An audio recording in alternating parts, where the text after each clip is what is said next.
নমস্কার বন্ধুরা, লিপিকাস কিচেনে আপনাদের সবাইকে স্বাগত।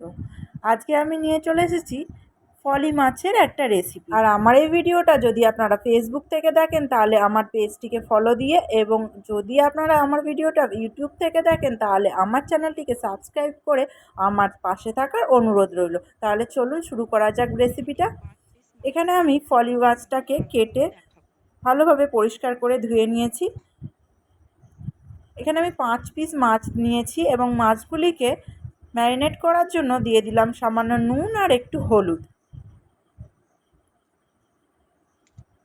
সব মাছের পিসগুলোর গায়ে ভালো করে নুন হলুদটাকে মাখিয়ে নিচ্ছি। মাছের প্রত্যেকটা পিসে ভালো করে নুন হলুদ মাখানো হয়ে গেলে মাছটাকে সাইডে রেখে 10 মিনিট রেস্টে রেখে দেব। এই সময় আমি আলু কেটে নিচ্ছি, কারণ মাছটা আলু দিয়েই রান্না করব।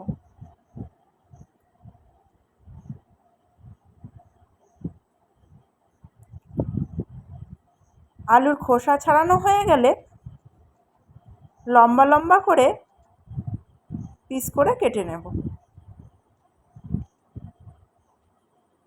আবারও একটা আলু ছাড়িয়ে নিচ্ছি। আজকের রান্নাটা আমি কাঠের উনুনেই করব।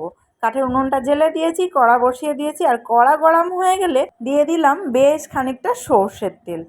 তেল থেকে ধোঁয়া উঠতে শুরু করলে মাছগুলো দিয়ে ভেজে নেব। এই সর্ষের তেলের মধ্যে যদি সামান্য একটু নুন ফেলে দেন তাহলে কিন্তু মাছগুলো ভালো ভাজা যায়, মানে মাছগুলো কড়ার নিচে আর লেগে যায় না। সব মাছগুলো একসাথে ভাজা যাবে না, তাই মাছগুলো আমি দুবারে ভেজে নেব। মাছের এক পাশটা একটু ভাজা হয়ে গেলে উল্টে অন্য পাশটা ভেজে নিচ্ছি।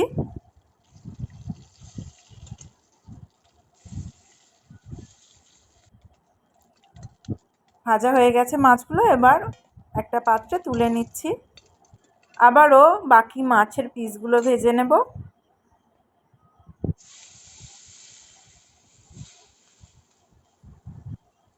সব মাছগুলো এবার ভাজা হয়ে গেছে। কড়াইতে যে বাকি তেলটা আছে তার মধ্যেই ফোড়ন হিসাবে দিয়ে দেব 1 চামচ গোটা জিরে।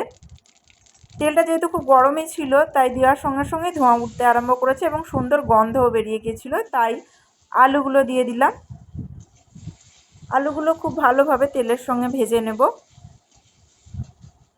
আলুটা যতক্ষণ ভাজা হচ্ছে আমি অন্যদিকে একটা মশলা রেডি করে নিই। এখানে নিয়ে নিয়েছি একটা টমেটো বাটা, তার মধ্যে দিয়ে দিলাম 1 চামচ হলুদ গুঁড়ো, 1 চামচ কাশ্মীরি লঙ্কার গুঁড়ো, 1 চামচ জিরে গুঁড়ো আর 1 চামচের একটু কম ধনে গুঁড়ো। এই সব কিছুকে মিশিয়ে মশলাগুলোকে একটু ভিজতে দেব।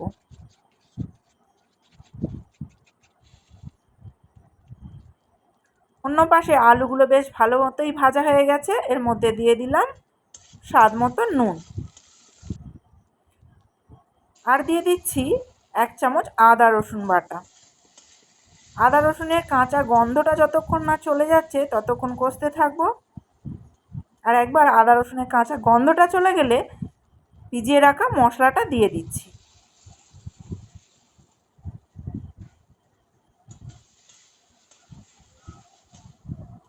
মশলাটা ভালোভাবেই আলুর সঙ্গে কষিয়ে নেব। ঝালের জন্য দিয়ে দিচ্ছি কয়েকটা কাঁচা লঙ্কা। আবারও ভালো করে কষিয়ে নিয়ে এর মধ্যে দিয়ে দেব পরিমাণ মতো জল। যেহেতু এটা আলু দিয়ে মাছের ঝাল হচ্ছে তাই খুব বেশি জল দেওয়ার প্রয়োজন নেই। আলুটা যতটা জল দিলে সেদ্ধ হবে সেই মতনই জল দেবেন।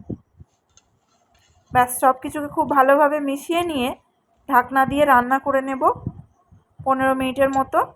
মানে আলুটা যতক্ষণ সেদ্ধ হবে ততক্ষণই ঢাকনা দিয়ে রান্না করে নেব।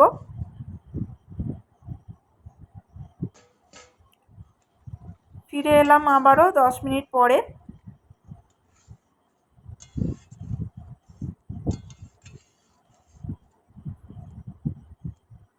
আলুটা চেক করে নিলাম, মোটামুটি সেদ্ধই হয়ে গেছে। এবার মাছগুলো দিয়ে দিচ্ছি। মাছগুলোকে এই আলু ঝোলের সাথে একটু ভালোভাবে মিশিয়ে দেব, যাতে ভালোভাবে মাছগুলোর মধ্যেও ঝাল মশলা ঢুকতে পারে।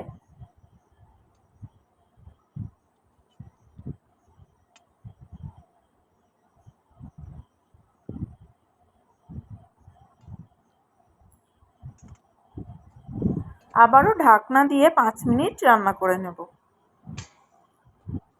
5 মিনিট পর ফিরে এলাম।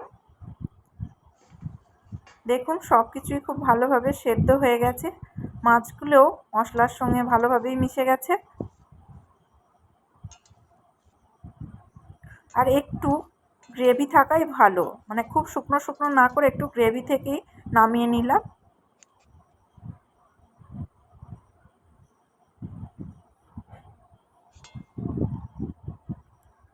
রেডি হয়ে গেল আমাদের ফলি মাছের ঝাল।